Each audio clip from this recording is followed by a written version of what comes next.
now that I learned how to work the high definition, instead of doing videos on everything all over again, I'm just gonna make this video my high definition gun collection. This is my Les Baer 1911.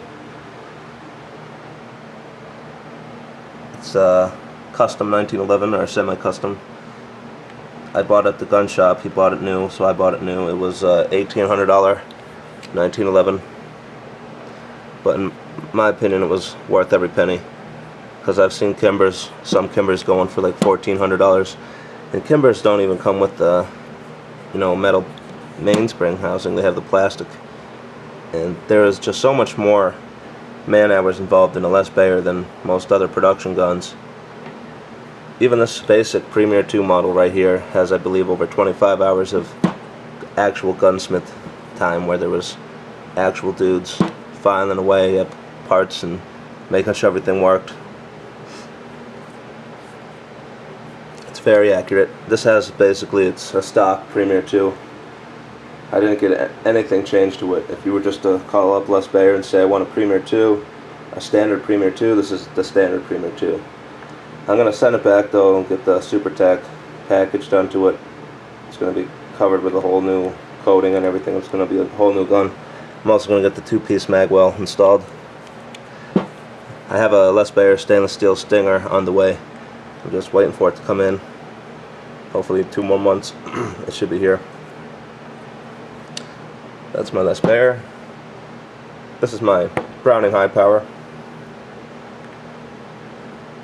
This is a really nice gun. This is my first ever high power, and I never really planned on even owning one. When I saw it in the gun shop though, just look at how good a condition this thing is in. When I saw it in the gun shop, it just stood out in the case.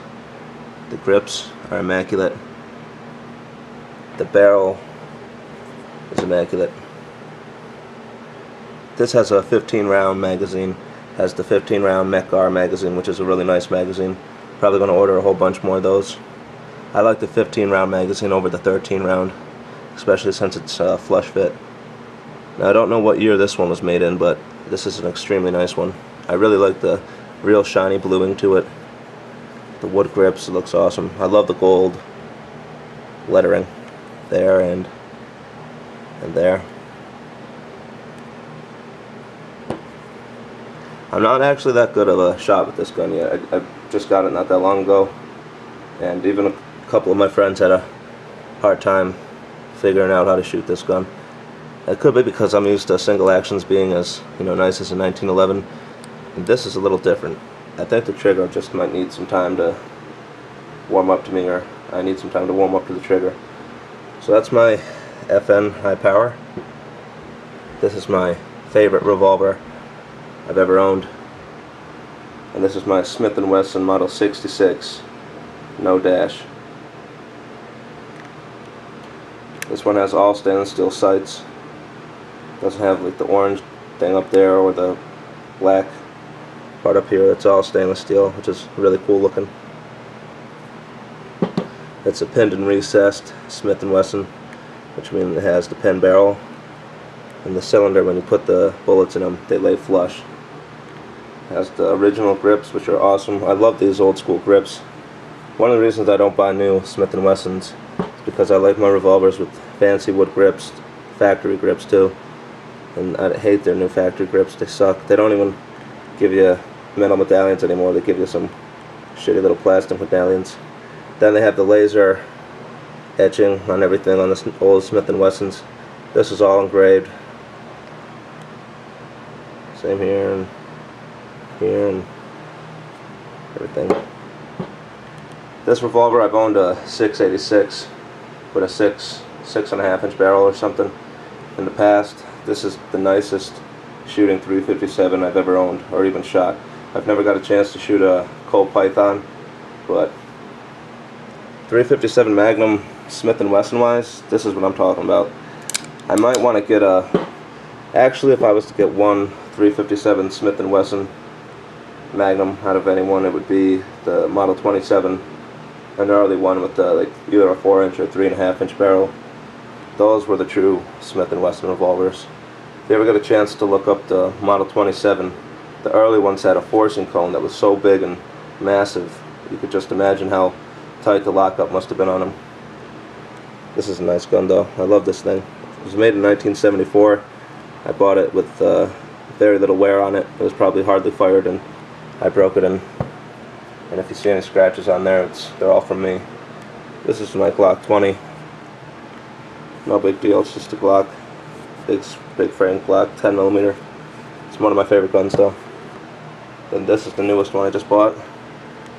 This is my HK 45.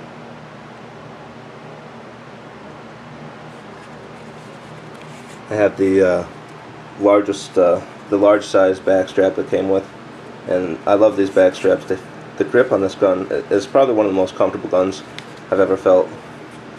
The texture here too, it's really nice. It's not too rough and it's not too smooth. And this is just a nicely made gun. A little expensive, but I don't care. I paid it. I hope it shoots nice, so I'm sure it will. And alright, I'm gonna go get my AR and my Saiga 12 and finish up the videos with those guys. Hey, this is my AR. This is a Colt 6920. I bought it brand new for I think 1,200 bucks. And I don't know anything about AR-15s. A buddy of mine came back from Gunsight in Arizona, convinced me I needed an AR-15. So I actually traded my AK-47 in as one of the guns to pay for this AR right here. I don't regret it because it was a Century Arms Polish AK-47, but I don't know, I'm over AK-47s. They are nice, they are reliable guns, but I don't really shoot rifles. I'd never shoot this gun. I just felt I needed a good assault rifle in case shit ever went down. This is the one I chose. Now I'm probably going to replace the foregrip on here. This is like the only one in the style that they had at the gun shop. I'll probably just order one offline. I want something that looks a lot like what the US military uses. I don't like these small little slits. I want the big ovals. And this is the worst vertical grip. I think I broke it just by over tightening it with my hands, which is ridiculous. So it was only like 20 something bucks. I'm gonna get rid of that thing as soon as possible and replace it with a better vertical grip. This is a really comfortable grip though. This is the Magpul. I'm not sure what model it is, but it's a really nice sandpapery feel to it. I like it a lot better than the factory grip. P-Mags. This is my Aimpoint Micro T1. I'm going to replace that around Christmas time with the Aimpoint Comp 4, and I'll probably put this on my Saiga 12 because this just looks too small for this gun in my opinion. It kind of annoys me. I want the big that big Comp 4 and make it look really cool. Then I have the Magpul buttstock. I don't know what model this is. It has the nice wide, I'm not sure what to call it, to rest your face when you're shooting it. But yeah, I've only shot this thing 2 times and I've owned it for maybe like 4 or 5 months now. Like I said, I don't really shoot rifles. I just bought it because I feel everybody needs an assault rifle. So that's my Colt 6920. Let me go get my Saiga 12. Alright, this is my Saiga 12. I don't really shoot it that often. It's basically I bought this for home defense. But I'm having fun picking out parts for it and turning it into a totally different looking weapon. I have the Mississippi Auto Arms tri-rail system on here right now. I'm not a big fan of it. It's too shiny in my opinion. You could see it reflects the red blanket underneath it just because it's so slick. The barrel shroud is okay. It's a little too slick, but I'm probably going to keep the barrel shroud. If anyone wants this tri-rail system for your Saiga 12, let me know. I'll ship it out to you totally free because I'm not going to use it. It's just going to sit around rotting. Well, it's not going to rot, but basically will because I'm never going to touch it ever again. But I'm going to order myself a really nice buttstock and pistol grip 2-piece set. I'm not going to bother moving the trigger guard or the trigger system underneath the magazine. And this is my new rail I just bought. Came in the mail not that long ago. This is the Chaos USA fully extended quad rail. The model name is the Titan, and it's really cool. I think that's the coolest rail you could possibly buy for your Sega 12. As you can see, it covers the whole thing, flips up for easy access to cleaning and stuff, and it's going to allow me to put my Aimpoint Micro T1 all the way at the back of the Sega 12 instead of up front. I also ordered these HK style sights from Chaos, which will basically just screw on up front, and then the rear one will go in the back. And I don't have the other part, it's over at the desk, but you guys will get the idea once you see it completed. I'm not really going to shoot this gun anymore until I get this gun completed. I don't think I'm going to buy any more handguns or any type of guns until I finish this gun, because it's just going to look so awesome when it's finished. It's going to have, you know, the pistol grip and the stock.